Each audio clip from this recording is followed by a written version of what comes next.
ओडिशा सांबादिक संघ पक्षरु सांबादिकंक पई राज्य सरकार ठारे मासिक पेंशन सुरक्षा आईन दाबी दोहराइछंती।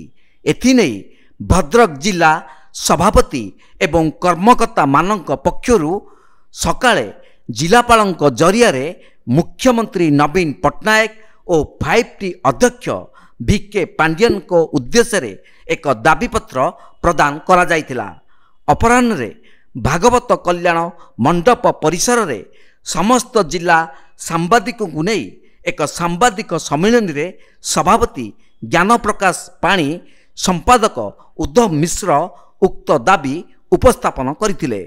विशेष करी ओडिशा रे स्वाधीनता ठारू आज पर्यंत सांबादिक मानक न्याय्य अधिकार मिली पारि नाही।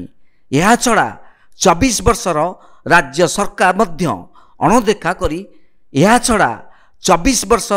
राज्य सरकार मध्य अणदेखा करी चलीछंती। एणु निर्वाचन पूर्वरु ओडिशार सांबादिक मानक पई पेंशन योजना और सांबादिक सुरक्षा आईन लागू करने संघ पक्षरु दाबी करा जायछि। गरीब मध्यवित्त परिवार सांबादिक माने दुख कष्टरे सांबादिक करुथुवा बेले सेमानकु आर्थिक प्रोत्साहन जोगाई देले मुख्यमंत्री बाहा नेबे बोली संघ तरफरु कुहा जायछि। यह छड़ा निर्वाचन बेले आक्रमण हेउतिबा जोगु सेमानकु सुरक्षा जोगाई देबा और स्वास्थ्य बीमार अवधि वृद्धि सहित समस्त मेडिकल रे बीमा कार्यकारी कराजिब नै दाबी करा जायछि। माळमाळ योजना करुथिबा सरकार सांबादिकंक पई योजना लागू करने दाबी करा जायछि। नचेत ओडिशार सांबादिक माने सचेतन होई आगामी दिन रे आंदोलन को ओह्लाइबे बोली चेतावनी दिया जायछि।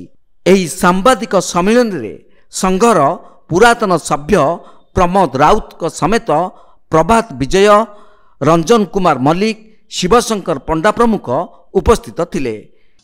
पांड्यन बाबू टिके सांबादिक खुशी कर दियो, तांका मुहर टिके हस फुटाई दो ना, समस्त मुहर फुटाई दो, गोटे फुटाई दो, गोटे ताली हे जिवो, ओडिसा रे गोटे ना हे जिवो, नवीन बाबू इतिहास हे जिवो, सुनारे लेखा हे जिवो। पांड्यन बाबू आपण पेंशन स्कीम टाको दे दियंतु।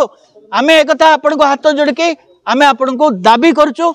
आउ बेसी किछि आगे आमे कोनु एति दाबी करछु। आ इलेक्शन पई तांको सुरक्षा जोगे दियंतु एवं स्कीम योजनाटा पेंशन स्कीमटा एबे लागू कर दियंतु। जो आपनकर स्वास्थ्य बीमा स्कीम अछि चिन्हट हेछि सेहितरे लागू कर दियंतु, सेही अनुଯାयी पकई दियंतु।